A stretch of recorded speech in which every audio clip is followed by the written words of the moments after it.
Bismillahirrahmanirrahim. Assalamualaikum warahmatullahi wabarakatuh.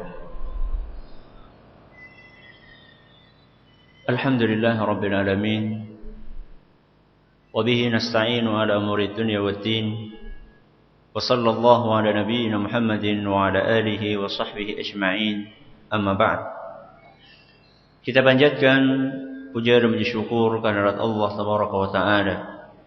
Pada kesempatan malam yang berbahagia kali ini, kita masih kembali diberi kekuatan, kesehatan, hidayah serta taufik dari Allah Jalla wa'ala, sehingga kita bisa kembali menghadiri pengajian rutin tafsir kita ini di Masjid Agung Darussalam Purbalingga. Kita berharap semoga Allah Tabaraka wa Ta'ala berkenan untuk melimpahkan kepada kita semuanya ilmu yang bermanfaat, sehingga bisa kita amalkan sebagai bekal untuk menghadap kepada Allah Jalla wa'ala. Amin ya rabbal alamin. Salat dan salam semoga senantiasa tercurahkan kepada junjungan kita Nabi besar Muhammad sallallahu alaihi wasallam, kepada para sahabatnya, keluarganya dan umatnya yang setia mengikuti tuntunannya hingga hari akhir nanti. Para hadirin dan hadirat sekalian yang kami hormati, dan juga segenap pendengar Radio Roja di Jakarta, di Bandung, di Lampung, Kalimantan, dimanapun Anda berada. Para pendengar Radio Bas FM di Surabaya dan sekitarnya, para pendengar Radio Sunnah FM di Cirebon dan sekitarnya,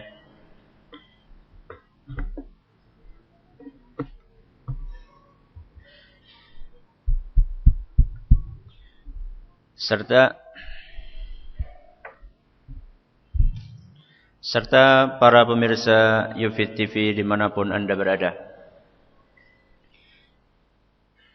Pada kesempatan yang telah lalu, kita sudah memulai pembahasan tentang tafsir ayat yang ketiga dari surat Al-Asr, yang bunyinya illal ladzina amanu wa 'amilus salihati wa tawasaw bil haqqi wa tawasaw bis sabr. Dan saat itu yang kita bahas baru kata-kata illal ladzina amanu. Artinya kecuali orang-orang yang beriman. Saat itu kita jelaskan bahwa yang dimaksud dengan keimanan di sini bukanlah sekedar percaya. Akan tetapi keimanan di sini adalah merupakan sebuah keyakinan yang tidak dinodai oleh keraguan atau kebimbangan. Atau dengan kata lain, yakin 100%. Pertanyaannya, bagaimana seorang hamba bisa mencapai keyakinan ideal seperti ini? Silakan. Bagaimana seorang hamba bisa mencapai keyakinan yang tidak dinodai dengan keraguan atau kebimbangan sedikit pun?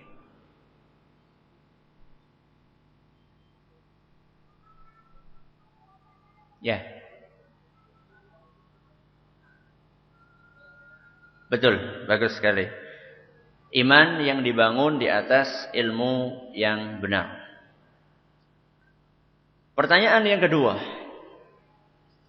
Saat itu kita sampaikan bahwa yang dimaksud dengan iman, sebagaimana dijelaskan oleh para ulama, di antaranya Asy-Syaukani, adalah iman kepada 6 hal.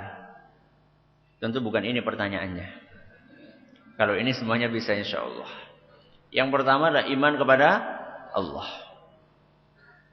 Apa yang dimaksud dengan iman kepada Allah? Saya bantu. Ya, silakan.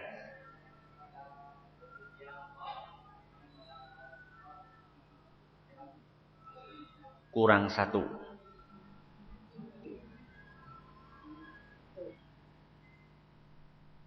Kurang 1.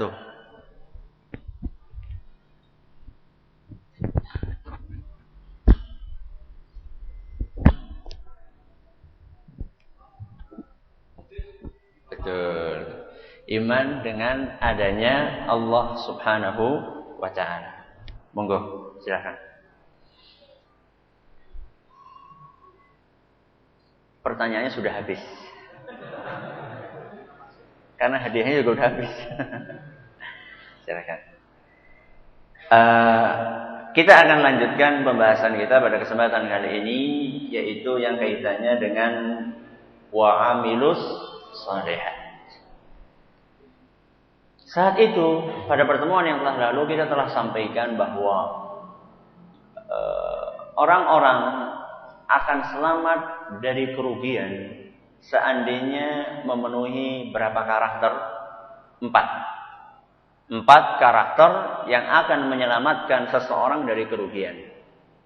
Yang pertama sudah kita bahas kemarin, yaitu keimanan yang berlandaskan ilmu. Tentunya ilmu yang benar. Ini sudah kita jelaskan kemarin. Berikutnya yang akan kita bahas pada kesempatan kali ini adalah wa'amilus shalihat, yang artinya adalah beramal saleh. Jadi setelah seorang insan mengumpulkan imannya yang dibangun di atas ilmu yang benar, maka perjalanan dia belum selesai. Setelah orang punya ilmu, dia harus melanjutkan kepada fase perjalanan berikutnya, yaitu beramal saleh atau mengamalkan ilmu yang sudah dia miliki. Mari kita cermati firman Allah, wa amilus shalihat, dan beramal saleh.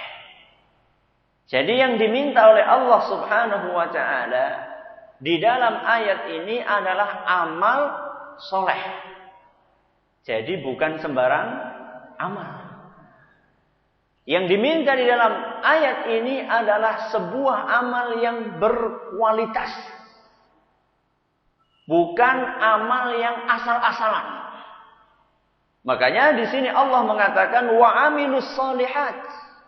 Bukan hanya sekadar wa'amilu saja. Bukannya sekadar beramal, tapi yang dituntut dari Allah atau dituntut dari kita oleh Allah Subhanahu wa ta'ala adalah amal yang soleh. Makanya kalau kita cermati sebuah ayat dalam Al-Quran yang sering kita baca, alladzi khalaqal mauta wal hayata liyabluwakum ayyukum ahsanu amala. Kita cermati baik-baik yang dicetak dengan warna merah. Alladzi khalaqal mauta wal hayata. Dialah Allah yang menciptakan adanya hidup dan mati. Adanya mati dan hidup. Kenapa Allah Subhanahu wa ta'ala menciptakan ada mati, ada hidup, ada hidup, ada mati? Kenapa? Kata Allah Subhanahu wa ta'ala, liyabluwakum, untuk menguji kalian. Ujiannya apa, wahai Rabbi? Ayyukum ahsanu amala. Siapakah di antara kalian yang paling baik amalannya? Al-Quran surat Al-Mulk ayat 2. Jadi di dalam ayat ini Allah Subhanahu wa ta'ala menjelaskan bahwa yang diminta oleh Allah itu bukan sekedar beramal. Bukan sembarangan amalan. Bukan pula amal yang asal-asalan. Tapi yang diminta oleh Allah Subhanahu wa ta'ala adalah amalan yang paling baik. Mungkin ada yang bertanya, Ustaz, baik menurut siapa Ustaz? Ya benda? Iya. Ada sebagian orang mengatakan yang namanya penilaian baik itu kan relatif. Relatif itu maksudnya apa? Maksudnya menurut jenengan baik, bisa jadi menurut saya tidak baik. Atau menurut saya baik, mungkin menurut jenengan tidak baik. Relatif. Kayak masakan nasi goreng menurut saya enak banget, menurut jenengan tidak enak, biasa saja. Atau sebaliknya menurut jenengan enak banget, menurut saya tidak enak. Itu kan relatif, nisbi. Kalau ada orang ngomong gitu, bagaimana jawabannya? Paling baik menurut siapa? Menurut siapa? Allah. Yang baik menurut Allah tuh kayak apa sih? Nah, pertanyaan lagi toh. Makanya di sini pertanyaan yang mengatakan baik menurut siapa? penilaian itu relatif. Tidak ada suatu yang absolut. Sebuah ungkapan-ungkapan yang sengaja ditebarkan oleh orang-orang yang ingin merusak Islam. Sehingga kaum muslimin itu tidak memiliki sebuah kepastian dalam menilai sesuatu. Wah, ini kayaknya baik loh. Kayaknya. Ini menurut saya baik. Menurut jenengan tidak baik, ya tidak apa-apa. Kita beda dalam hal ini kan tidak masalah. Kalau misalnya seperti itu, nanti bisa-bisa ajaran Islam ini kacau. Bisa-bisa orang itu sembarangan menilai sesuatu. Menurut saya baik, menurut saya. Jadi bukan menurut siapa-siapa. Maka pertanyaan tadi harus kita bahas. Baik menurut siapa? Ya tentu menurut yang membuat dan menilai dan memberi pahala amalan tersebut. Yaitu siapa? Allah subhanahu wa ta'ala. Baik menurut Allah. Dan juga tentunya menurut siapa? Rasulullah sallallahu alaihi wasallam. Jadi kalau ada orang yang tanya, baik menurut siapa? Jawabannya menurut Allah dan Rasulnya sallallahu alaihi wasallam. Tapi kembali kepada pertanyaan yang tadi saya lontarkan, yang baik menurut Allah dan Rasulnya itu kayak apa?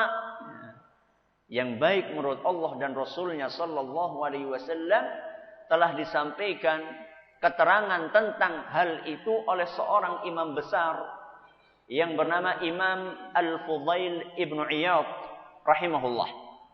Seorang ulama besar yang hidup pada abad kedua Hijriyah. Beliau wafat pada tahun 187 Hijriyah.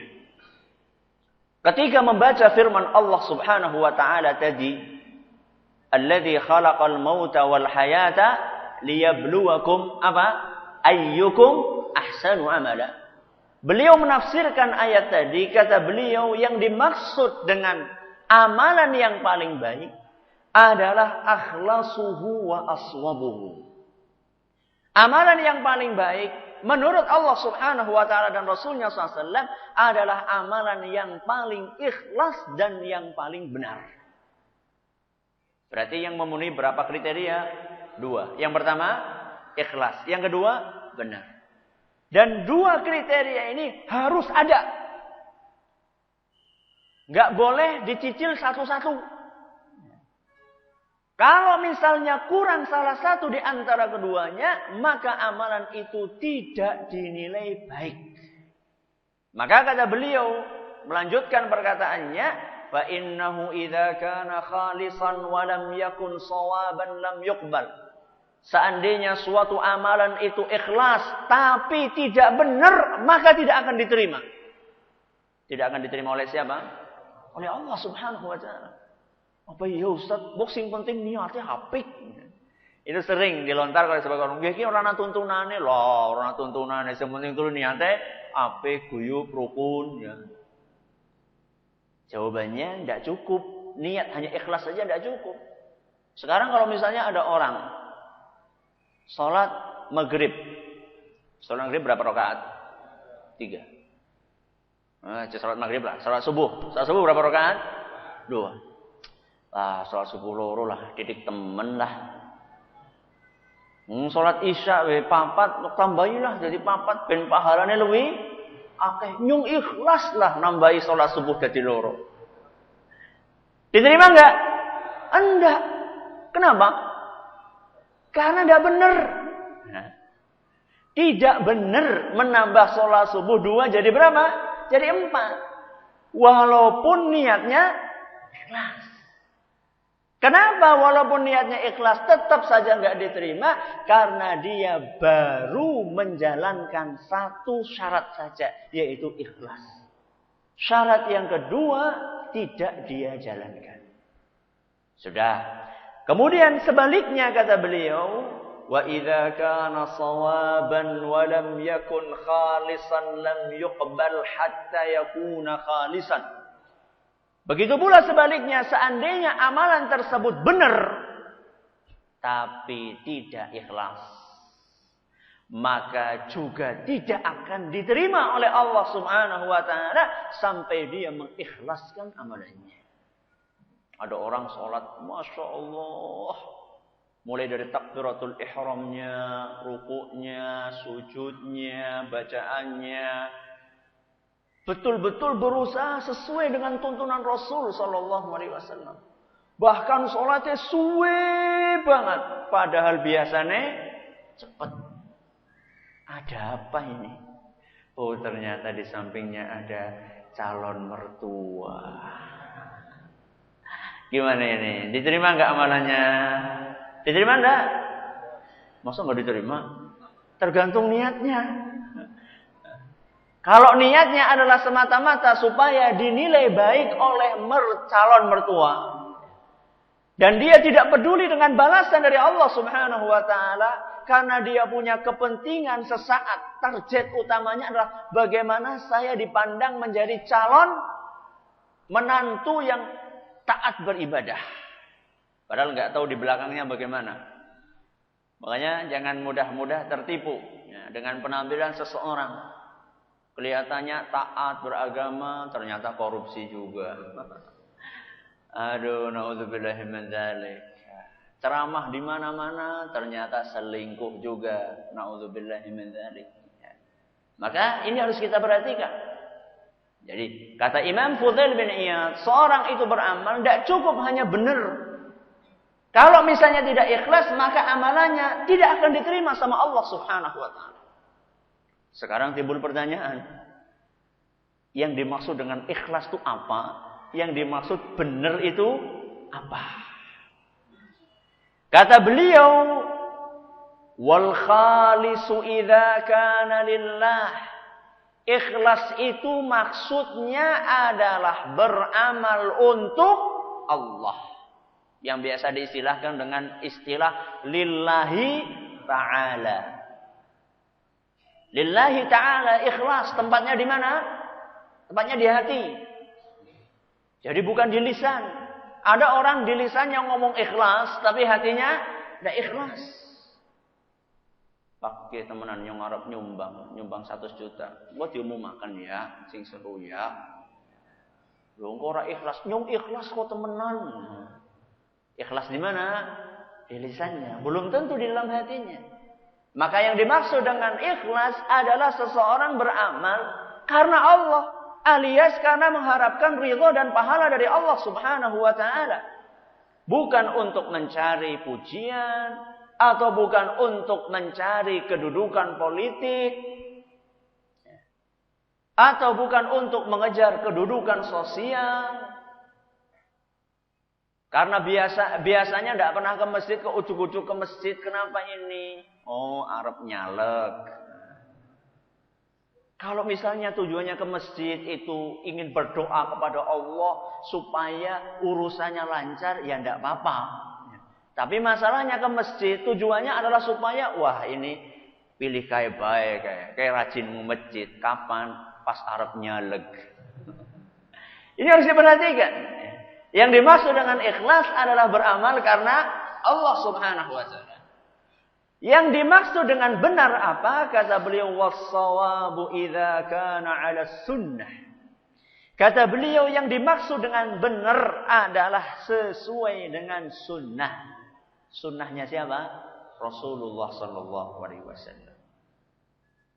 Jadi kalau misalnya kita ingin menilai suatu amalan benar atau tidak, itu adalah dengan cara melihat apakah amalan tersebut ada tuntunannya dari Rasul sallallahu alaihi wasallam atau tidak. Kalau tidak ada tuntunannya berarti itu tidak benar. Kalau tidak ada tuntunan berarti tidak benar. Walaupun banyak yang mengamalkan, Ustaz. Iya. Walaupun banyak yang melakukannya, Ustaz. Walaupun. Sekarang saya tanya. Kalau misalnya ukuran benar tidaknya suatu amalan dilihat dari banyak tidaknya orang yang mengamalkannya. Saya tanya sekarang. Di kampungnya jenengan. Ini kan berasal dari sekian banyak kampung. Sekian banyak desa. Di desa jenengan. Kalau subuh-subuh itu. Mayoritas di masjid. Atau mayoritas di rumah? Di rumah apa di masjid? Ini sekian banyak desa loh. Iya. Nggak ada yang berani mengatakan dari sekian banyak desa, di desa saya Ustaz mayoritas di masjid. Nggak ada. Rongsok tok. Sofe beudu sok masjid aku. Sofe apa? Musola ukuran 5 kali 4. Masya Allah. Padahal jumlah penduduk desa berapa? Ini kalau kita bicara mayoritas. Berarti menilai sesuatu baik atau bukan, itu bukan menilainya dengan cara banyak nggak yang mengamalkannya, bukan. Karena kalau misalnya menilai banyak atau tidak yang mengamalkannya, kebanyakan orang tidak sholat di masjid. Apakah itu yang benar? Jawabannya tidak. Menilai benar tidaknya suatu amalan adalah dengan melihat apakah amalan itu ada tuntunannya dari Rasul Sallallahu Alaihi Wasallam atau tidak. Jadi bisa kita simpulkan bahwa amalan supaya diterima oleh Allah Subhanahu Wa Taala ada syaratnya. Atau dengan kata lain, 2 syarat diterimanya amalan. Apa yang pertama? Yang pertama adalah ikhlas karena Allah. Yang kedua apa? Sesuai dengan tuntunan siapa? Rasulullah Sallallahu Alaihi Wasallam. Ini kesimpulannya. Makanya kalau kita mau mengamalkan apa saja amalan, sebelum kita melangkah dan melanjutkan amalan tersebut, dicek. Apakah satu, kita ikhlas lillahi ta'ala ketika mengamalkan amalan tersebut? Ini yang pertama. Setelah ikhlas kita lanjutkan kepada koreksi yang kedua. Apakah amalan itu ada contohnya dari Rasul Sallallahu Alaihi Wasallam atau tidak? Seandainya amalan itu terpenuhi 2 syarat itu, jalan terus. Tapi seandainya salah satu di antara 2 amalan tersebut, ternyata salah satu di antara 2 syarat tersebut ternyata belum terpenuhi, maka stop, penuhi dulu syarat yang belum terpenuhi. Tadi diambil dari perkataannya siapa? Siapa nama tadi? Imam Al-Fudail bin Iyad. Seorang ulama yang hidup abad kedua Hijriah. Tepatnya wafat pada tahun 187 Hijriah. Mungkin ada yang mengatakan, Ustaz, itu kan perkataannya ulama, Ustaz. Yang namanya ulama itu kan bukan sosok yang maksum. Artinya perkataan tadi ini masih bisa dikritik. Atau bahkan masih bisa untuk ditolak. Karena yang namanya ulama, sepintar-pintarnya ulama, dia itu adalah manusia. Manusia bukan nabi. Nabi juga manusia. Maksudnya adalah manusia biasa yang tidak suci dari salah. Mungkin saja Imam Fudail bin Iyad salah, Ustaz. Saya nggak mau pakai syarat-syarat ini. Betul, kalau misalnya perkataan ulama tidak ada landasannya. Nah sekarang, apakah 2 syarat amalan ini ada landasannya, ada dalilnya dari Quran dan Sunnah? Jawabannya banyak dalilnya. Bukan hanya banyak. Kalau orang Jawa Timur, banyak itu penegasannya itu adalah apa? Banyak. Nek wong Banyumas, akeh banget. Kira-kira seperti itu. Dalilnya banyak banget. Sampai-sampai ada sebuah ayat yang menyebutkan 2 syarat ini bersamaan dalam satu ayat. Jadi bukan satu ayat dalilnya satu syarat dalilnya khusus, syarat yang kedua dalilnya khusus. Bahkan ada satu ayat dalam Al-Quran yang langsung menggabungkan 2 syarat itu dalam satu ayat bersamaan. Yang biasa baca surat Al-Kahfi, baca ayat yang terakhir. Apalah apa enggak? Biasanya baca surat Al-Kahfi enggak? Biasanya kahfian apa yasinan? Malam Jumat itu disunahkan membaca surat Al-Kahfi. Membaca surat Al-Kahfi. Ayat yang terakhir bunyinya, faman kana yarju liqa'a rabbih falyamal 'amalan salihan wa la yusyrik bi ibadati rabbih ahada. Kata Allah Subhanahu wa taala, "Faman kana yarju liqa'a rabbih." Barang siapa yang mengharap perjumpaan dengan Rabb-Nya. Barang siapa yang ingin bertemu dengan Allah, tentunya bukan sekadar bertemu, tapi bertemu dan mendapatkan ridho dari Allah Subhanahu wa taala. Apa yang seharusnya dia lakukan? Falyamal 'amalan shalihan. Hendaklah dia beramal yang baik. Beramal yang baik. Titik sampai di situ? Tidak. Wala yusyrik bi'ibadati rabbih ahada. Dan janganlah dia mempersekutukan dengan sesuatu apapun di dalam beribadah kepada Rabb-Nya, yaitu Allah Subhanahu wa taala. Surat Al-Kahfi ayat 100 berapa? 110. Nah, sekarang mana Ustaz dua syarat itu? Ada yang bisa menunjukkan ke saya dua syarat itu mana? Gampang banget, harus dikasih warna kok. Ayo. Ngacung enggak. Saya enggak mau jawaban umum-umum kayak gini. Nanti pertanggungjawabannya enggak jelas.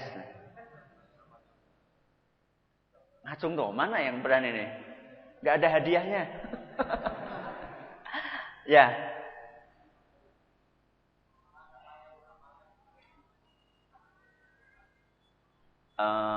Kok bisa? Beramal baik itu yang kayak apa? Ini syarat yang nomor berapa? Yang kedua. Terus syarat yang pertama mana? Mempersekutukan. Mempersekutukan Allah syarat yang pertama? Jangan mempersekutukan Allah. Tadi katanya syarat yang pertama bunyinya apa tadi? Ikhlas. Kok ini jangan mempersekutukan? Sama enggak? Antara ikhlas dengan tidak mempersekutukan Allah. Sama enggak? Ya samalah. Yang namanya ikhlas itulah memurnikan. Jadi kalau ada orang mempersekutukan Allah, dia memurnikan enggak? Enggak, dia itu mendua. Ya, kalau ada orang mempersekutukan Allah dengan selainnya, berarti dia itu tidak ikhlas dan itu tidak boleh. Maka orang yang ikhlas adalah orang yang memurnikan seluruh ibadahnya hanya untuk Allah Subhanahu wa taala. Ini ayat yang mengumpulkan dua syarat secara bersamaan. Ustaz, katanya tadi banyak Ustaz dalilnya. Iya, enggak cuma ini saja. Saya akan bawakan yang lainnya. Khusus untuk syarat yang pertama, Allah sebutkan di dalam Al-Quran surat Al-Bayyinah. Selanjutnya layarnya sudah selesai. Nah, tidak sempat tadi saya nulis semuanya. Ini sekedar untuk ini saja. Khusus untuk syarat yang pertama, yaitu ikhlas. Di dalam sebuah surat yang sering kita baca, yaitu surat Al-Bayyinah. Surat apa? Al-Bayyinah. Awalnya apa? Lam yakunil ladzina kafaru sampai akhir. Silakan dibaca di surat Al-Bayyinah ayat yang kelima. Apa bunyinya? Wa ma umiru illa liya'budullaha mukhlishina lahud-dina hunafa. Kata Allah Subhanahu wa taala, wa ma umiru. Mereka para manusia itu tidaklah diperintahkan kecuali untuk apa? Liya'budullah. Kecuali untuk beribadah kepada Allah. Titik sampai di situ? Enggak. Liya'budullaha mukhlisin. Apa artinya mukhlisin? Ikhlas. Jadi kita dituntut oleh Allah Subhanahu wa taala untuk beramal, bukan sekedar beramal saja. Tapi amalan yang dituntut dari kita adalah sebuah amalan yang berkualitas, yaitu amalan yang ikhlas karena Allah Subhanahu wa taala. Surat apa tadi? Al-Bayyinah ayat berapa? 5. Ini dalil khusus syarat yang pertama. Kalau dalil khusus syarat yang kedua, Ustaz, ada. Sabda Nabi sallallahu alaihi wasallam dalam Sahih Muslim, "Man 'amila 'amalan laisa 'alaihi amruna fahuwa raddun." Barang siapa yang melakukan suatu amalan yang tidak ada tuntunannya dari kami. Kami di sini siapa? Rasul sallallahu alaihi wasallam. Maka amalan tersebut akan tidak diterima. Muspro, mubah, tidak ada gunanya. Bahkan lebih mengerikan lagi, di dalam Al-Quran, Allah subhanahu wa ta'ala berfirman, Amilatun nasibah tasla naran hamiyah. Kata Allah subhanahu wa ta'ala, Amilatun nasibah. Ada sebagian orang yang ketika di dunianya dia melakukan amalan-amalan yang banyak, sampai dia itu merasa capek dan lelah. Saking banyaknya amalan itu. Kira-kira ada orang beramal banyak nanti kesel. Kira-kira kan dia menanti ganjaran surga. Iya enggak? Iya. Apa balasannya? Tasla naron hamiyah. Justru di akhirat nanti dia dimasukkan oleh Allah subhanahu wa ta'ala ke dalam neraka yang sangat panas. Kok bisa Ustaz ya? Ada orang beramal banyak kok masuk ke neraka. Kata para ulama tafsir, salah satu sebabnya adalah karena mereka beramal, tapi tidak ada tuntunannya dari siapa? Rasulullah SAW. Kepengen seperti itu? Wah, umur cuma sekali. Hidup kita cuma sekali. Makanya ketika kita akan beramal, teliti betul apakah amalan yang akan kita lakukan ini ada tuntunannya dari Nabi SAW atau tidak. Ketika kita akan berzikir, ketika kita akan melakukan sebuah salat misalnya. Ada orang mengatakan salat apa misalnya. Di bulan Rajab ini nanti kita akan jelaskan di belakang insyaAllah. Ada salat raghaib misalnya. 20 rakaat. Setiap rakaat baca suratan sekian kali. Apakah itu ada tuntunannya? Dicek. Apakah betul ada tuntunannya atau tidak? Jangan sampai kita hanya sekedar mendengar-dengar jerene. Kemudian kita amalkan. Jangan. Kita nggak mau sudah capek-capek. Ternyata amalannya ditolak. Bukan hanya ditolak. Malah dimasukkan oleh Allah subhanahu wa ta'ala ke dalam neraka. Na'udzubillah min dzalik. Maka dua syarat tadi. Yang pertama apa? Ikhlas. Yang kedua, sesuai dengan tuntunan harus dipenuhi oleh seorang hamba. Kalau tidak, maka amalan tersebut akan ditolak. Dan itu sudah dijelaskan oleh Nabi SAW sejak 14 abad yang lalu. Di dalam Sahih Muslim, Nabi SAW bercerita tentang orang-orang yang beramal namun dia tidak ikhlas di dalam amalannya. Apa akibatnya?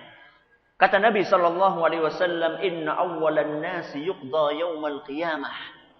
Sesungguhnya orang yang pertama kali disiksa pada hari kiamat. Siapakah orang yang malang itu?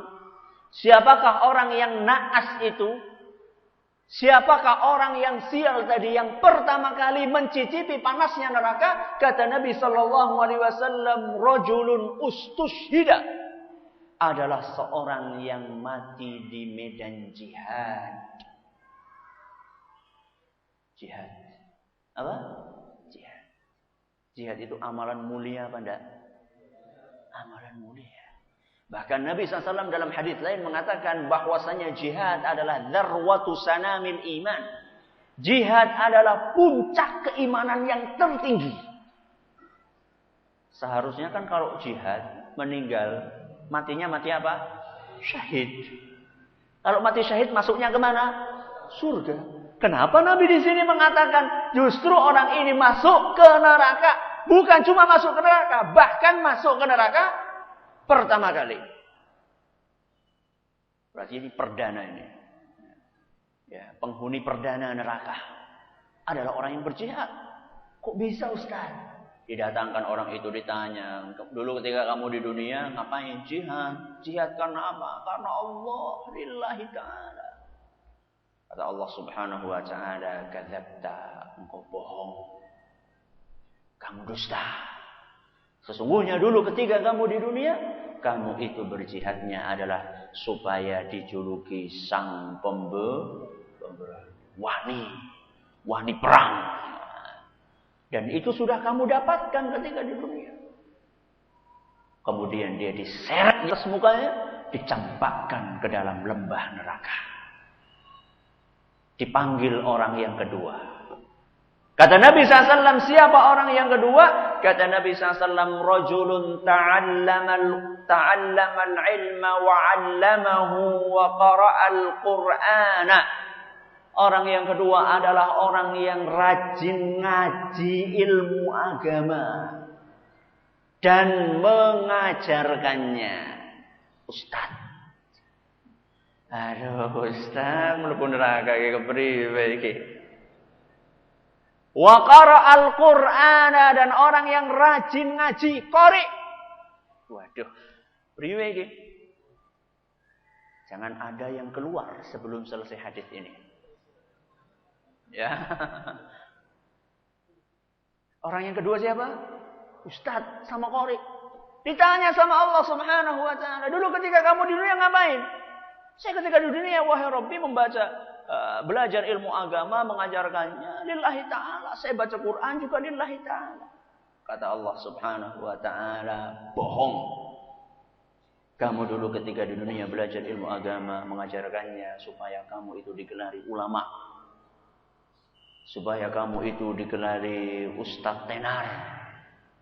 Supaya kamu digelari ustadz populer. Itu semuanya sudah kamu dapatkan. Dan kamu dulu baca Quran supaya dikatakan qari. Kelas internasional. Dan itu semuanya, julukan-julukan itu semuanya sudah kamu dapatkan. Apa yang kamu cari?" Maka dia pun juga diseret di atas mukanya, dicampakkan oleh Allah Subhanahu wa taala ke dalam api neraka. Orang yang ketiga didatangkan oleh Nabi sallallahu alaihi wasallam, rajulun wassa'allahu alaihi wa a'tahu min asnafil mali kullihi. Seseorang yang ketiga di dunianya diberikan karunia harta yang sangat banyak. Dan dia itu sangat dermawan ketika di dunianya. Rajin bersedekah. Rajin nyumbang ke sana kemari. Ditanya oleh Allah Subhanahu wa taala, "Dulu ketika kamu di dunia, kamu berinfak untuk siapa?" "Lillah wahai Rabbi, ikhlas lillahi ta'ala." Kata Allah Subhanahu wa taala, "Bohong. Kamu dulu ketika di dunia rajin berinfak supaya dikatakan dermawan." Maka dia pun juga nasibnya sama dengan dua orang temannya, diseret di atas mukanya dengan tertelungkup dan dijebloskan ke dalam api neraka. Hadis riwayat Muslim. Jihad. Apalagi tadi? Ustaz. Apalagi? Rajin sedekah. Itu amal soleh apa bukan? Amal soleh. Kenapa kok ganjarannya masuk? Karena apa? Kurang syarat yang pertama. Apa? Ikhlas. Sudah. Ini contoh orang yang beramal sesuai tuntunan tapi tidak ikhlas. Kita bawakan contoh sebaliknya. Berarti kalau sebaliknya apa? Uangnya apa? Ikhlas tapi tidak sesuai tuntunan.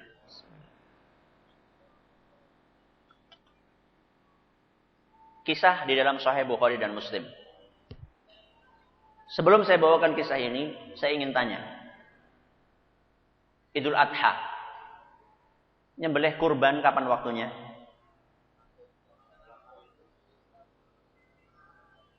Habis sholat Id. Start. Mulai boleh nyembelih kapan? Habis sholat Id. Kalau orang nyembelih habis sholat Id, kapan dia bisa menikmati daging sembelihannya? Paling cepat awan, paling cepat siang, zuhur. Malah kadang-kadang nanti sore baru kita merasakan enaknya sate gulai, itu kan? Ada salah seorang sahabat Nabi SAW yang berpikir, ini kan hari bahagia, Idul Adha kan hari bahagia. Masa sih kita pulang dari sholat Id, pulang-pulang kok sing dipangan apa? Jangan kangkung, tahu tempe. Ini kan menu apa ini? Menu rutin. Kita pengen sesuatu yang istimewa. Kita pengen pulang-pulang sudah ada daging siap disaji.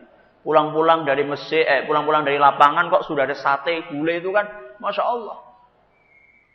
Dan dia berpikir tidak mungkin saya bisa seperti itu kalau tidak disembelih sebelum waktunya. Yaitu sebelum sholat atau bahkan mungkin malam-malam tahajud itu sambil nyembelih apa? Kambing. Karena butuh waktu. Kambing disembelih, kemudian dikuliti, diteteli, kemudian Dimasak, ipit-ipit, wah suwe itu, nggak cukup itu kalau. Akhirnya dia punya ide untuk menyembelih kambingnya sebelum sholat. Lapor sama Nabi Sallallahu Alaihi Wasallam, ya Rasulullah, saya punya kambing, alhamdulillah sudah saya sembelih. Saya pengen kambing saya ini adalah kambing yang pertama kali dinikmati oleh kaum muslimin. Niatnya bagus nggak? Ikhlas nggak? Apa komentarnya Nabi SAW? Apakah Nabi SAW langsung mengatakan sip gitu? Nabi SAW mengatakan syatuka syatu lahmin, wahai fulan, kambing yang kamu sembelih tadi itu tidak terhitung sebagai hewan kurban. Artinya tidak dianggap berkurban. Terus apa? Ya hanya sekedar hewan sembelihan biasa kayak wong barang gawe nyembelih gitu saja sudah. Tidak terhitung mendapatkan pahala orang kurban. Padahal ikhlas gak? Ikhlas. Tapi gara-gara tidak sesuai dengan apa? Tuntunan Rasulullah. Makanya saya katakan, sebelum kita beramal, mari kita cek. Apakah amalan yang kita lakukan sesuai dengan tuntunan Rasulullah SAW? Atau juga sudah ikhlas atau belum? Kita lanjutkan insyaAllah pada pertemuan yang akan datang. Masih akan bicara masalah wa'amilus shalihat. Kenapa kok urutannya illalladzina amanu wa'amilus shalihat? Kenapa kok tidak wa'amilus shalihat walladzina amanu? Kenapa enggak seperti itu? Dan kemudian apa hubungannya antara amal dengan iman? Atau antara amal dengan iman, kita akan kupas. Tapi sebelum saya buka pintu pertanyaan. Dari minggu kemarin atau sebelumnya banyak sekali yang nanya tentang puasa di bulan Rajab. Puasa di bulan Rajab. Apakah disunnahkan atau tidak? Mari kita kembalikan kepada apa yang baru saja kita pelajari. Yang pertama apa? Ikhlas. Yang kedua, sesuai dengan tuntunan. Kalau ikhlas ya moga-moga sing puasa ikhlas. Moga-moga. Ya, saya hanya mendoakan semoga ikhlas. Tapi apakah sesuai dengan tuntunan? Jawabannya, puasa bulan Rajab. Secara khusus puasa di bulan Rajab. Kemudian juga secara khusus sholat raghaib yang tadi saya sebutkan. Itu adalah amalan-amalan yang tidak ada tuntunannya dari Nabi Sallallahu Alaihi Wasallam. Maka kalau misalnya tidak ada tuntunannya dari Nabi SAW, berarti tidak termasuk amalan yang soleh. Loh Ustaz, kata Ustaz Anu, ada hadisnya Ustaz. Ya, betul ada hadisnya.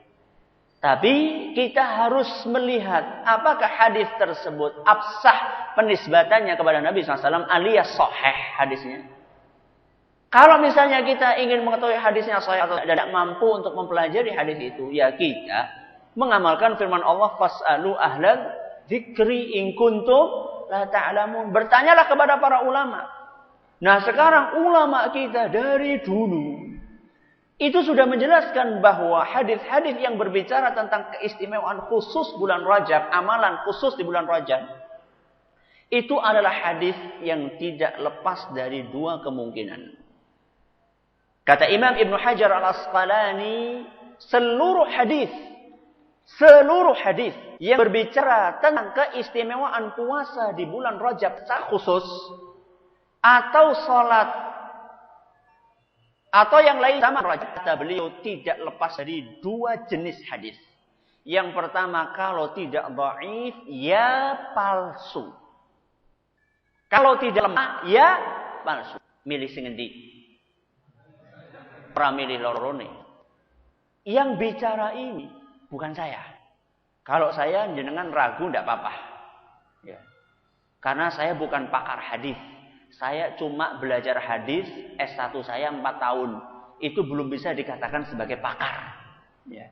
Sekarang yang berbicara adalah seorang ulama besar yang menghabiskan puluhan tahun untuk mengkaji hadis Nabi SAW sampai bergelar Al-Hafidh. Al-Hafidh itu kata sebagian ulama, kapan seorang digelar Al-Hafidh dalam masalah hadis? Kalau sudah hafal 1 juta. Nyong karo jenengan pira? Ini yang ngomongnya bukan sembarangan. Dia habis umurnya untuk meneliti hadis Nabi SAW. Dan yang berbicara itu bukan cuma Imam Ibnu Hajar Al-Asqalani. Yang lainnya seperti Imam Ibnu Dihyah. Bahkan beliau mengarang buku khusus masalah itu. 1 jilid ini hanya untuk menerangkan hadis-hadis palsu seputar bulan Rajab. 1 buku ini. Bukan cuma beliau saja. Masih banyak yang lainnya yang menilai hadisnya dhaif. Di antaranya Imam Ibnu Ad-Dimashqi. Kemudian juga Al-Imam Ibnu Qayyim. Dan juga Imam Abu Ismail Al-Hawi. Dan masih banyak yang lain. Maka kesimpulannya. Ya amalan khusus di Ustaz, orang perlu puasa Senin Kemis. Perlu enggak? Perlu. Itu bukan khusus. Itu yang biasa kita lakukan di sepanjang tahun. Jadi yang dimaksud di sini adalah amalan-amalan khusus yang dikaitkan dengan bulan Rajab. Itu tidak ada. Keistimewaan bulan Rajab yang sahih adalah bulan Rajab salah satu di antara 4 bulan yang diharamkan oleh Allah Subhanahu wa ta'ala. Wallahu ta'ala a'la wa a'lam. Ada pertanyaan?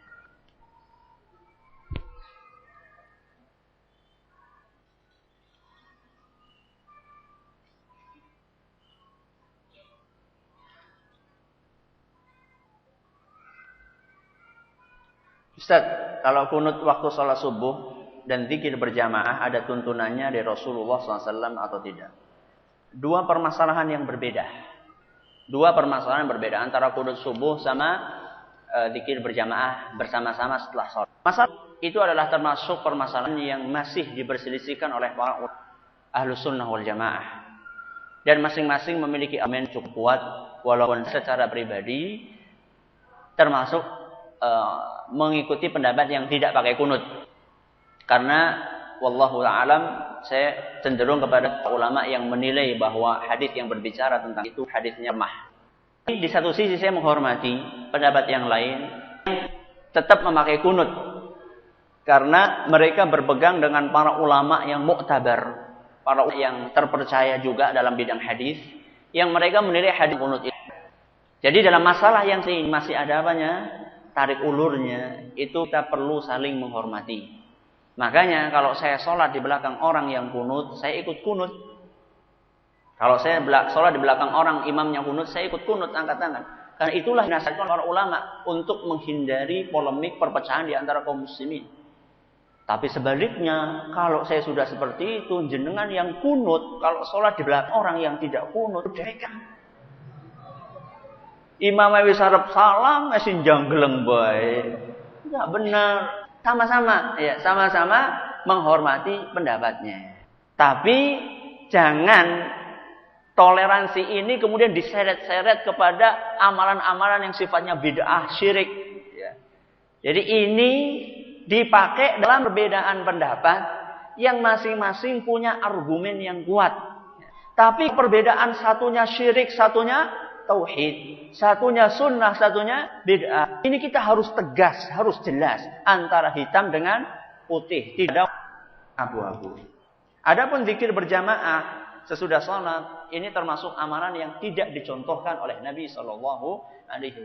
Yang dicontohkan oleh beliau adalah berzikir sendiri.